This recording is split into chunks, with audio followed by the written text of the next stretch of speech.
What's up everyone, Lance Hedrick here, and today it's all about soup. Now soup is the idea of getting the explosions of flavor, the juiciness, the clarity, the sweetness, the balance of a filter coffee, but in the form of espresso. Now this video will be a packed one, so I've got time cues down below so that you can skip around if there's a specific machine you want to see it made on, and we're going to go over and show examples with all the machines that you see here. Use those liberally because we're about to be in for a good time. Just like so. Now the soup du jour will be this coffee from the Picky Chemist. It's a Sarah Azul hybrid wash geisha. So that's what we're going to be brewing up today with each of these members.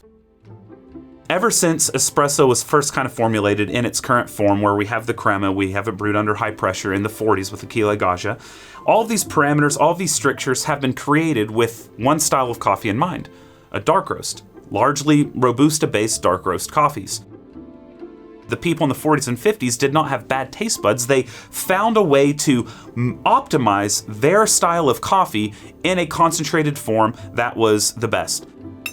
Over the years, especially starting in the 80s and 90s, we started just very slightly move more light and more light and more light in the roast degree until the recent decade or so, we've been pushing that way past and we're going into this like ultralight territory, especially in the past couple of years. Super fine grinds, super high pressure, hot, all this stuff. We take all those strictures and we implement them onto lighter and lighter roasted coffees. A lot of people around the world have noticed that doesn't taste very good. There's been a lot of pushback on specialty shops because all their coffees taste sour. If you go to Europe or Australia, you'll see a roaster will sell the same coffee in two different roasts, an espresso roast and a filter roast. It's not some sort of revelation that light roasted coffees don't do particularly well on espresso unless you manipulate the roast profile or unless you manipulate greatly the variables, in which case it still is a very much hit or miss situation. We have people who are dissatisfied with light roast espresso and they're wanting to find a way to make it taste better. So they look towards machines like this that give you the capability of profiling. This is a Cafelat robot, and you can bring up the arms and push down as fast or slow as you want in order to change the profile of the coffee. And this gave people at home a lot of control over the brew variables. So they started playing around with it. And then the turbo shot was born, which is a slightly lower pressure but faster flow rate type of extraction. People found that they preferred light roast from it. And then there was this correlation being born that, oh, maybe light roasted coffees taste better with a higher flow rate through the puck than darker roasted coffees. So there have been shots like the Elange, the Turbo, the Extractamundo Dose, all of these different ones that have been created over the years in order to give that higher flow kind of attention that light roast coffees seem to need. But still, there was lots of bitterness involved. It seemed like the new God shot that people were chasing was something that was only a little sour, only a little bitter. They were fine as long as it was somewhat balanced. It was kind of like yeah, we'll take it. This is as good as it's going to get, therefore it's good, right? Well, some people were not as happy with that. And so first we're going to bring up someone in the Discord community on the Espresso Aficionado Discord that goes by the handle DC. Back in 2021 or so, he got a Cafelat robot. He really enjoyed his V60s and Aeropresses and was content with that for light roast, but wanted to kind of figure out how to bring that as a baseline, as a comparison over to the espresso world. So by messaging other members in this crew, this Discord, some of the people who've been doing lighter roasted coffees as espresso for a lot longer than some others, he kind of started to think about the puck saturation inside of the machine itself. So how gently or how quickly you saturate that puck is going to dictate or partially dictate the flow rate that comes out of the puck. Whenever I'm sitting around talking about how low fill rates are not great, I'm talking about 1.5 milliliters a second, filling up a 30 or 40 gram void. That takes 10 seconds just to fill that void up before the puck really begins to saturate. Then you have what people call the soak, or the puck soak, or the soak rate. That is how fast does the puck actually get soaked and how much pressure is being exerted on it during that soak. If you have somewhat coarse grounds and you blast water into that puck immediately, if you have a really fast soak rate with a high pressure that's pushing behind it, you're kind of compressing the puck and you're going to make it harder for water to get through it. If you have a more gentle soak, so after you observe the fill rate, you fill up that space and you begin to soak the puck, you're able to retain, I guess, more avenues through that bed so that liquid can flow through a little bit faster. So there was this realization that DC and many others at the time had, which is a more gentle soak of the puck can achieve higher flow rates. A more intense soak, like on a spring lever machine or a steam boiler machine, steam pre-infusion, is going to have a slower flow rate because you're pouncing on that puck really quickly, hammering it down, and it is going to slow down the draw through. Now, this is still great for dark roasted coffees, don't get me wrong, but when you're trying to do lighter roasted coffees, it can be helpful if you're trying to achieve a higher flow rate at a given grind size to have a more gentle soak of the puck. You can kind of see that in this little cropped out video here that was filmed a long time ago of someone with a transparent portafilter. You can see just how fast it gets soaked once pressure is applied. This person named DC figured out that with a robot, he could do that gentle soak process, so lift it up and just barely let it soak without pressure being hit, because with a robot, there is no fill rate because you have water directly above the puck immediately. There's no gap. So you're going straight into the soak rate. Fill rate only matters with espresso machines that are pump driven essentially. So something like a Decent, something like a Gaggia, those have those gaps above the puck. So there is no fill rate here. So immediately you start to soak the puck. And so he noticed if he ground at a certain grind size and he soaked it nice and gently for a couple of seconds until the full bottom of the basket was coated, and then pushed through at a relatively quick flow rate, around 6 grams a second, he was achieving essentially the same quality of coffee he was getting in his V60s and his Aeropresses that he was brewing. And that is where kind of soup was born, at least in the way we understand it today. Now, of course, there could have been other people independently doing this, but as far as online documentation, it seems to be this was really the first one that got some noise and was definitely the first person to be using it daily as their daily driver style of coffee, now for a few years. So the next thing he was noticing is the best way he could brew these coffees, this style of soup, needs to be full saturation, so he uses a little $7 mirror to look at the bottom of the basket to make sure the whole basket is coated with liquid. He noticed if there was a bald spot in the middle, if you do it too quickly of a soak, or if you stop the soak prematurely and begin to do the actual flow rate through the puck, that you would get a more stringent shot. You would get a little excess extraction on the edges, not as much on the center, something along those lines. So it was very important in his testing that the whole bottom of whatever he was brewing on was fully saturated with coffee. Now, if you were to soak quickly and then go to full flow rate, with these coarse grounds, you may not notice a big flow difference, but there would be one because we have that much faster and harsh type of saturation that would likely build some pressure. So one of the big things with soup is not really accumulating pressure at all. Maybe a bar, you can maybe get over a bar, but the idea is to keep it as low pressure as possible. Pressure's a red herring. We want a gentle soak, and then we don't really want that puck to be giving us enough resistance in order to raise the needle of the pressure of the barometer for our flow rate going through. We want that to be pretty uninhibited so that we have a nice, even, homogeneous flow of water through that puck without much resistance. Light roast already has low resistance, so you're not having to grind super coarse, though it is much coarser than your typical espresso, as you can imagine. This I have been posting a lot about. I use it all the time now. It's one of my favorite ways of brewing coffee, and I way overspent on this because they're not actually distributing in Europe just yet. So the people that are buying these in Europe for like 80, 90 euros, that's not actually OXO selling it. It's third-party people who buy it from the States and then price gouge. I bought a price gouged one. Whoops, inflated the market. But this was actually discovered by a guy named Bailey who works with Intelligentsia. He was at an expo, and he was already a disciple of soup. He saw this and realized this would be a perfect soup machine. So we'll go over that as I brew a soup with it, but that's an important thing to kind of note for now.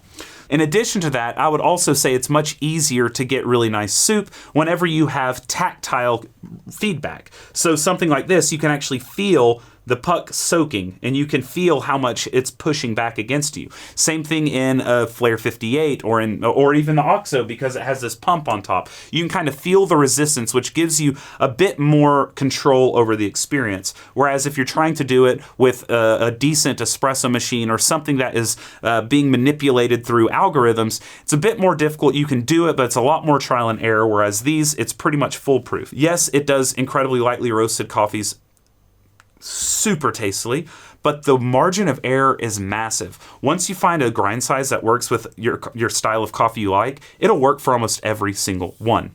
With this, it will produce very high perceived acidity, which means it's very important to manipulate your water to your taste preferences. If you're wanting to do a shorter ratio, because soup can be anywhere from like a 1-to-2 ratio to a 1-to-8 ratio, it's just that idea of a gentle soak and then a fast flow rate through.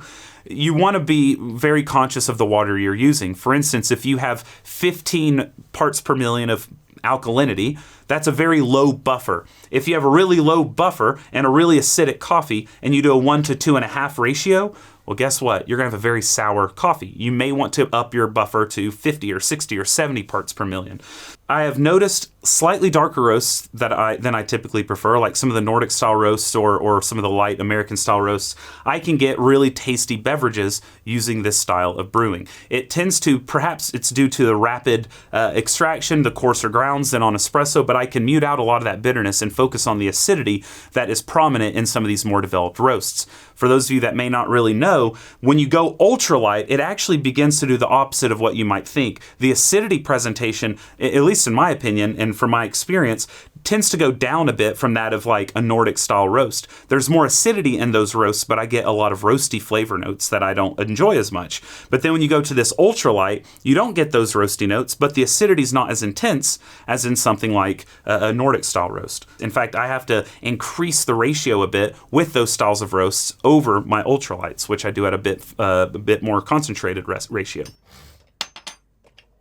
With this type of brew, one big thing that you want to observe is putting a paper filter on the bottom. This is going to greatly aid the flow going through that puck. Now, if you're using a really thick paper filter like a Wutman 5 or some sort of thick lab grade paper because you think it helps with astringency, not saying it doesn't, but that is actually going to increase some of the resistance, which could be counterproductive to what you're doing. So a lot of people have found that they enjoy Chemex paper filters that they cut out or something along those lines. This is actually just a little paper filter for baskets. I have lots of different sizes of them, but it does a really nice job. So it helps improve the flow rate evenly across the bottom of this puck. Now, I've also found with this, I tend to prefer deeper pucks. Again, I'm finding that the puck filtration is much more efficient when you have a deeper puck and I can get cleaner cups. Other people have noticed they prefer tapered baskets to the high extraction baskets, and I've got to imagine it's for similar reasons. Slightly deeper puck, it's a bit more forgiving, and it can give you a bit more of that bed filtration as opposed to relying on the holes on the bottom.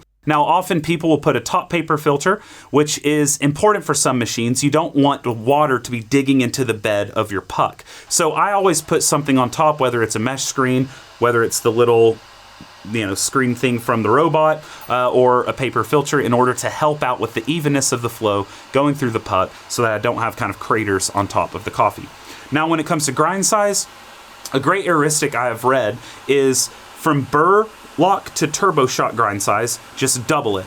Another great one I've heard is if you have burr lock to your V60 size, which will be different from person to person, but if you take that and you have it back to burr lock, that's a great starting position. So something along those lines tends to work really well. Now, I find with like a ZP6, I like to live around that 2.5 to 3 mark when I'm doing my rapid brewer.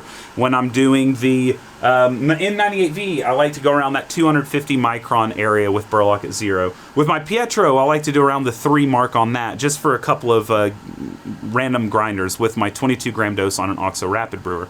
So you're definitely on the finer side. For instance, on a Pietro, I'm normally at like 8 or 9 for filter coffee. On the ZP6, around 5.5. So that you can kind of see where that half between burr, gap, and V60 comes into play. Now, I purposely chose an ultralight. This one's roasted ultralight by the Picky Chemist, just because a lot of people have this idea, which is accurate, that lighter roast coffees are harder to extract. And so I wanted to do this to really showcase how effective this is at extraction. All right, so I'm gonna do a 17 gram dose.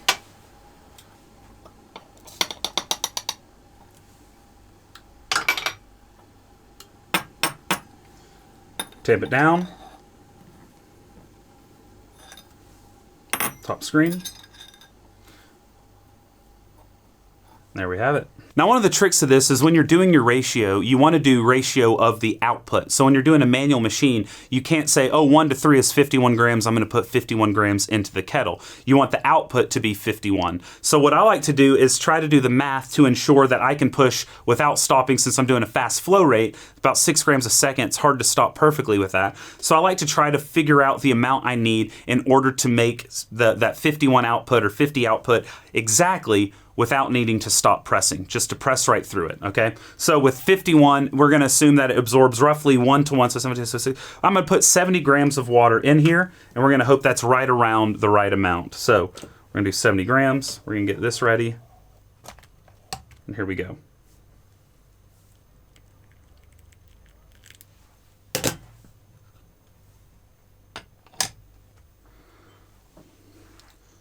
All right, so we go with the soak.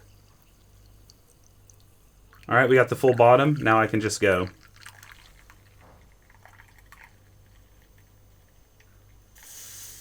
There we have it. Had a little spills at the beginning because it's hard locking this in from behind. But if you notice, that pressure didn't raise at all. I tend to enjoy it when it's on the coarser end of things, where things are kind of, where like coffee's kind of dripping out a bit. Some people like to grind a bit finer to where nothing will drop out until you begin to push. It's up to you on that, but that's kind of where you want to grind, is where you just have a few drops coming out without any type of pressure, to where it doesn't come out at all, but starts right when you apply some. So let's take a sip. So good. Now, a lot of people do tend to preheat their machine using the Thundies, and that's A-okay. You can do that if you like. I find I don't really need to. I don't think you really need to optimize heat for a lot of these types of shots.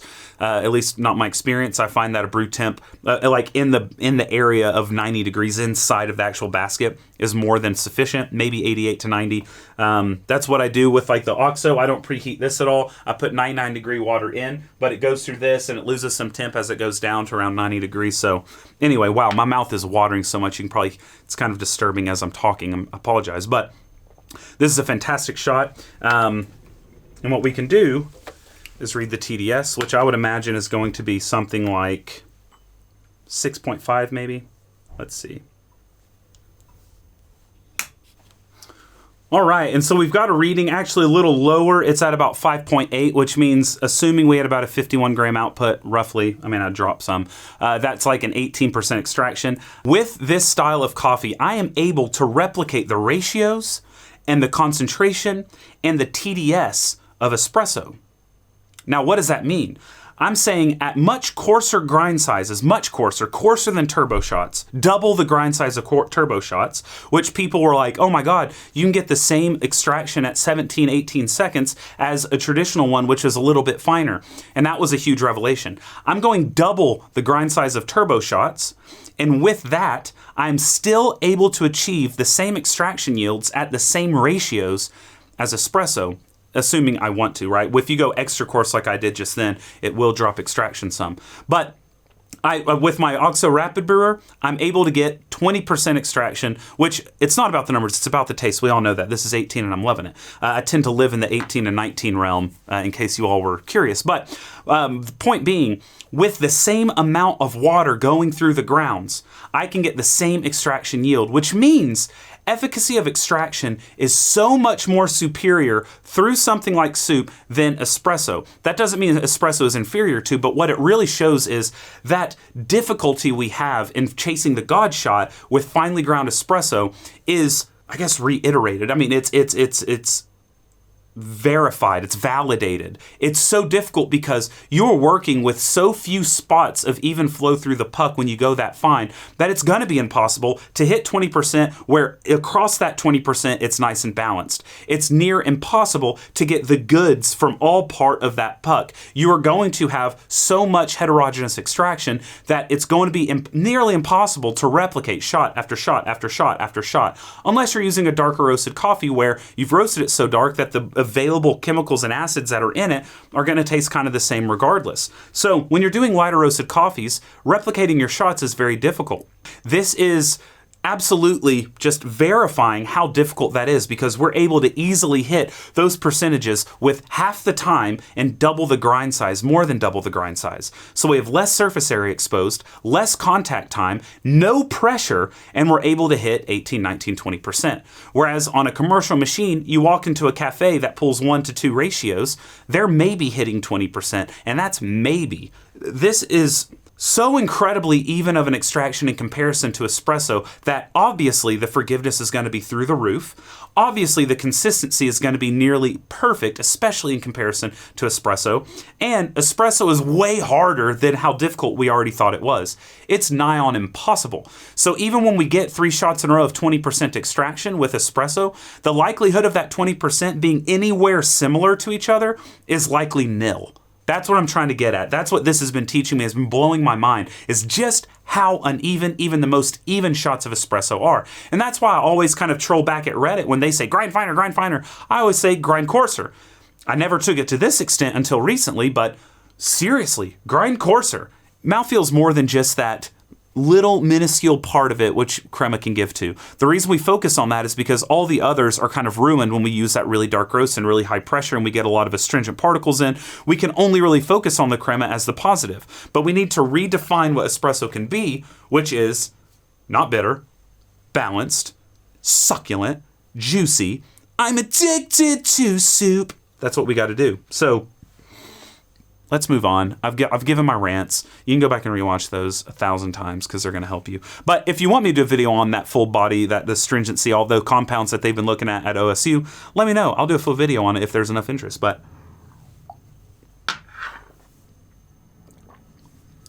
sorry, Ugo. I'll give you one the next time because that is tasty coffee. All right, next I'm going with the Rapid Brewer. Now, I know a lot of you haven't seen that video. I know a lot of you have, but for those who haven't, we're going to do it anyway. Now, this, I did want to brew one because I feel like Bailey needs to get his flowers. This is the person I said was waltzing an expo floor, saw this as a new release from OXO, walked up and was like, wow, that's great for soup. And I want to tell you why it's so great for soup and why I've pushed this as a soup machine. It's because of this. Whatever they've done with this piston, they won't kind of reveal it's, their trade secrets, right? This is air displacement, and it doesn't really build pressure. Now, obviously, it will build some pressure because you're displacing air and there's resistance. Okay. But they've made it so it can't really go past a bar, okay? So whenever you're making soup on this, you don't have to worry about pressure. You don't have to worry about going over the top. You don't have to worry about ruining your puck, et cetera, et cetera, et cetera. You're able to have a nice feel because there is resistance in this if it's difficult to get through the puck. You can gently soak the puck until you're ready, and then you can pump for the high flow rate. So it's essentially a machine built for soup, which I think is super cool. And I'm really stoked that Bailey saw that. Honestly, I would have walked right by this because of the way it looks, just being completely honest with you.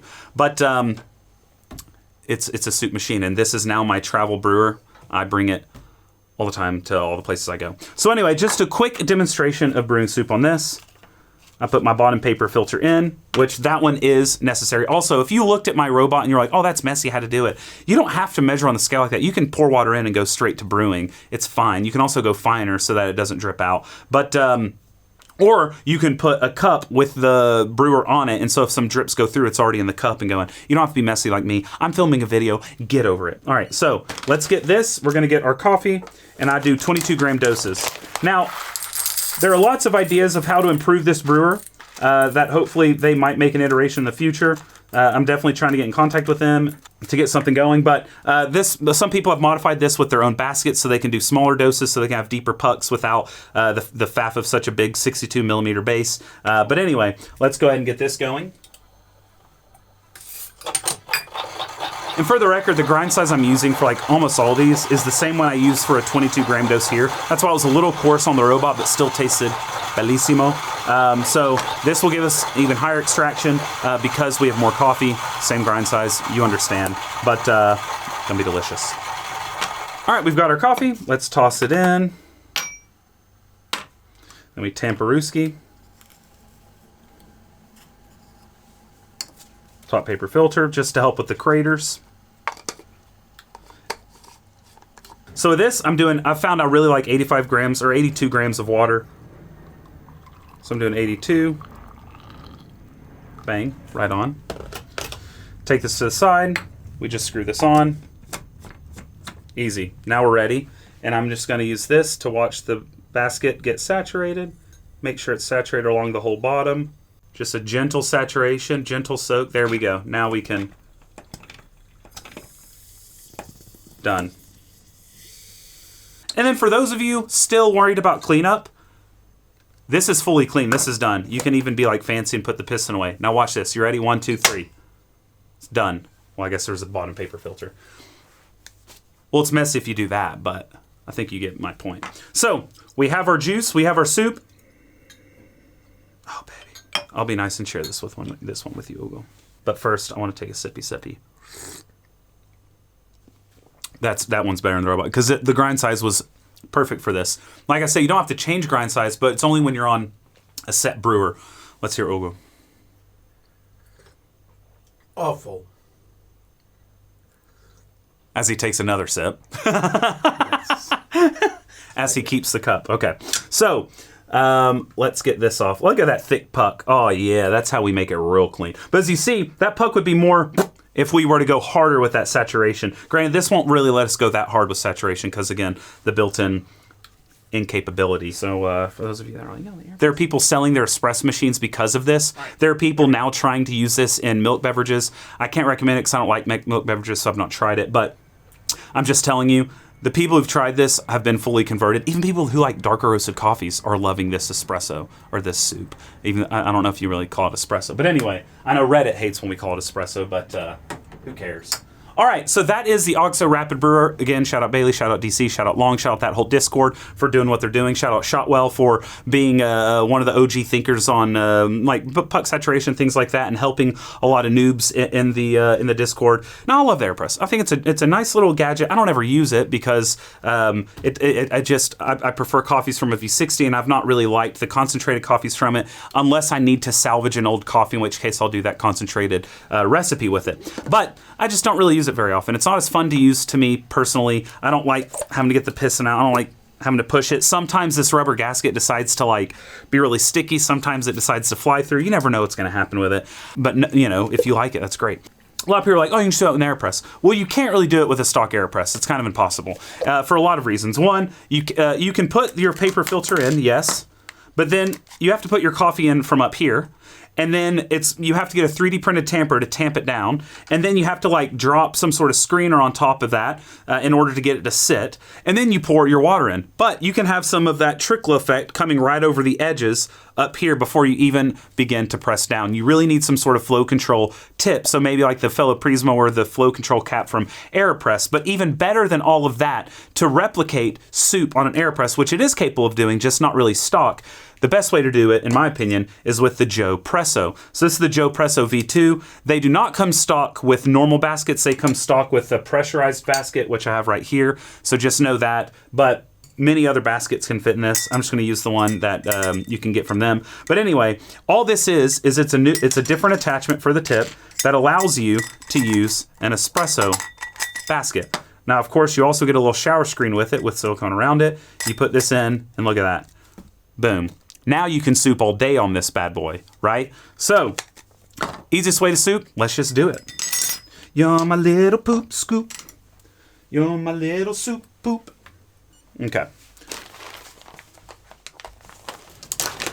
Now, actually, for this, I'm going to use the Aeropress Premium, the bougie one, just so you can kind of see the water in there. It's just, I don't have a see-through plastic one, so we're going to do this. Let's get our paper filter. Again, I've got size paper filters for everything. We've got one for the bottom there. And then I don't need a top one because we have this, but it might be nice to have a top one.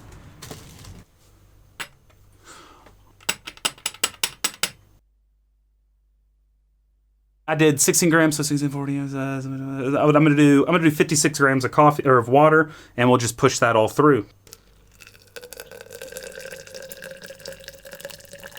There we have it. Well, that's kind of a fail. There's not enough water for you to really see it anyway. But we're going to do a gentle puck saturation. Very gentle till the holes are all... There we have it. And then we're just going to push through.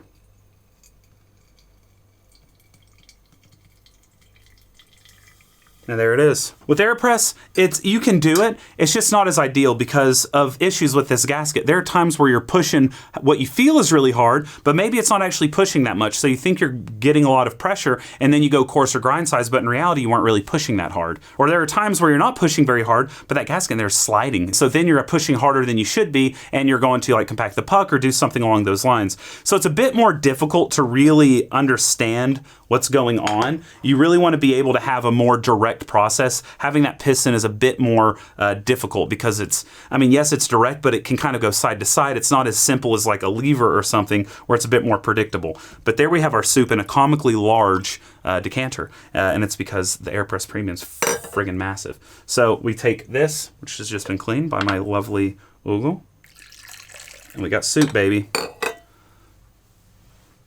Soup du jour. I'm saying that too many times. I'm a soup addict. That's nice. This one I went a little finer because I knew the dose was going to be so much smaller. I think I could have gone maybe even finer, but I'll let OXO decide that. Is this enough full flavor, do you think? I think there's maybe a little chalky ending on it, but you let me know. Man, I just biased you. You like it? Oh, good. He likes it. I'm wrong. Good. That's what I like to see. His face was like... So, I'm happy with that. Good for me. All right. So, that's doing it on the Aeropress. You can do a similar approach with the Prism. He just chugged it all. I love it. Next, we have one of my favorite machines out there. I absolutely love the Picopressoup. I love making it bougie. I love making it travel size. Like even without the pressure gauge, fitting it in this little guy and tossing it in your bag. So easy. So, I'm a big fan of the Picopressoup. With this, you can also do the same thing. And it has a similar type of pump that you have on the OXO. So let's go ahead and take out the tamper and the funnel. Here we go. So obviously I put the pressure gauge on so you can kind of see that we're not building pressure even on this. Let's do about 15 grams. There's our basket. Again, first thing I did, bottom paper filter. Then we're going to take the funnel, toss our grounds in. Which you may be able to fit, you may not be able to fit as much grounds because we're grinding so coarsely. So keep that in mind. When you go much coarser, you're not going to be able to fit as much coffee, but the depth is what really matters anyway, not the grammage. I'm not using a paper filter because we have this robust top, which has a shower screen here, so we should be absolutely fine before pressure is being built. Let's go ahead and screw this bad boy in. We'll weigh the output. Or we'll try to. It's going to be fast, though. Let me get my mirror so I can see the basket. There we have it. Let's go and just fill this bad boy up. And with 15 grams in, I'm going to aim for about 40 out so I can get a little thicker body on this one, a little less 1 to 3. So at the beginning, I kind of go, takes a bit for, there we go. Now we have a full puck. We're just kind of going slow. Okay, now the bottom's full. Building no pressure. None. Zero. Zilch. Nada. All right, there's 40. Well, I didn't have another cup to switch out, so we're going to get to like 45. It's fine. All right, so 1 to 3. But there we have it. Soup on Picopressoup. That one's velvety floral. I am getting OXO just as crunk as me because y'all are always talking about me. I'm going to have him jittery behind the camera so you get some shaky shots. It'll be more cinematographic. That's what it's going to be. That one's very filter-like. That's nice. That's nice. All right, next is a beloved one, Flair 58. Now, of course, when I do this, you can replicate this on any direct lever machine. So don't be like, oh, you didn't do the Flair Neo. Just do the same thing. It's fine. It's all good. We've got our top shower screen, of course, and we'll have a bottom paper, which we'll use one of these Weber Kotek ones because I have it right there. Boom, perfect.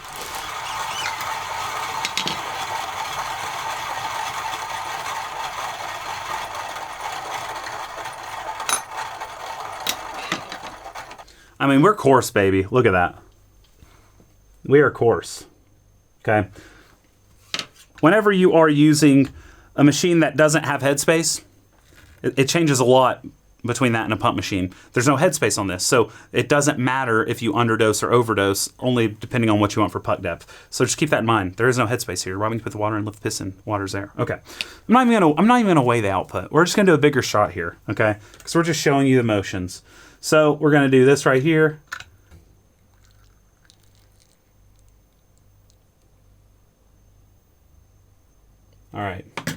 Gentle soak. And there we have it.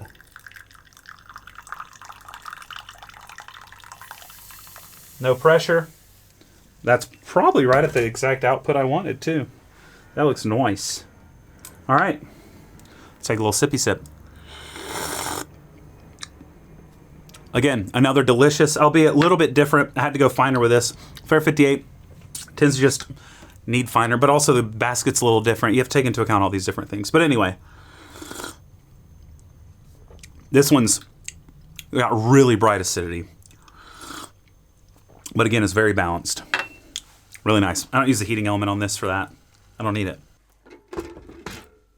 I love soup. You love soup. I love soup. You love soup. We're oh shit. All right, so we're doing now the La Pavoni. This is a way of doing soup that is intriguing to say the least, but it was developed from what I know by someone with the username Tam Haleton or something along those lines.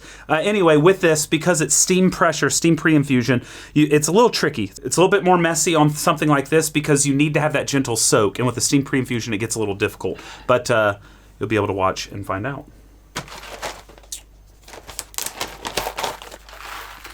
Heard your espresso's okay, but I want you to know I'm addicted to soup.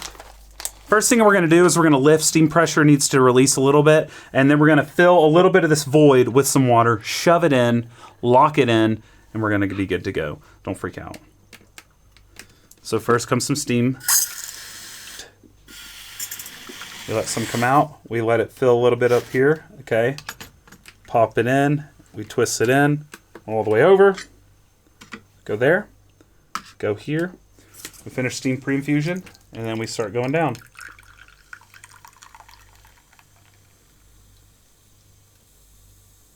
Just like so.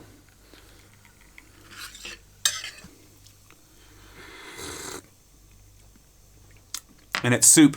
Now, I will say, from the shots I've done with this, I've still not found it as good as others. I think it might be an issue with temperature. It might be an issue with the steam pre-infusion still not being super gentle with the soak.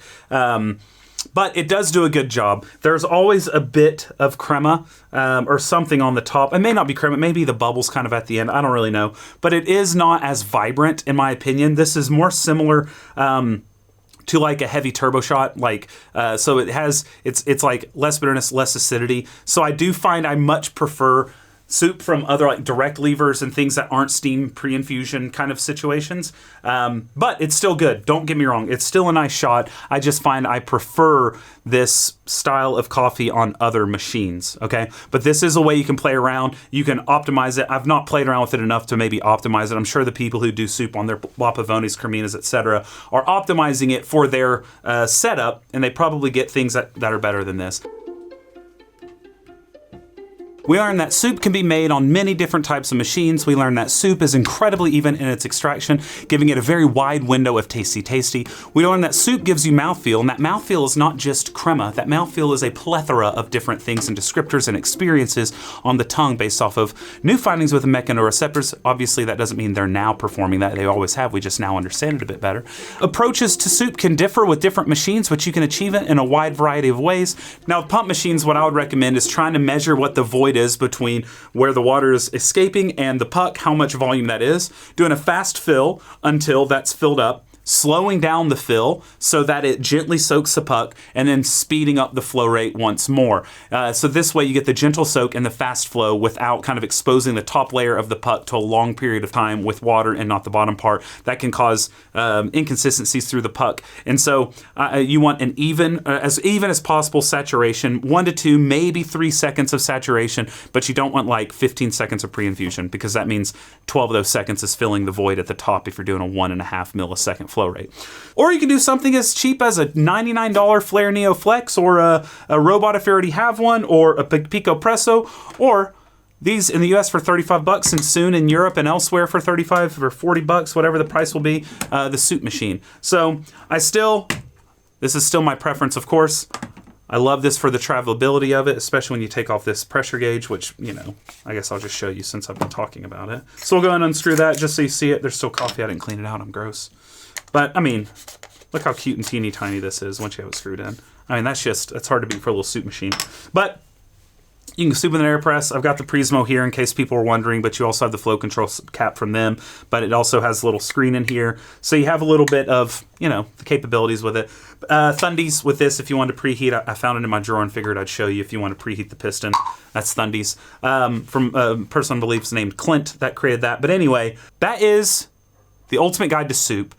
Gentle soak, about 5 to 6 mils a second for the flow rate after you've soaked the puck. If you soak it too hard, it's going to force you to grind coarser, and then you may not be getting the strength you're desiring. Play around with ratios, pay attention to your water, and I'm just trying to put a light on it because it's been there. I'm not creating this, so don't give me credit for this.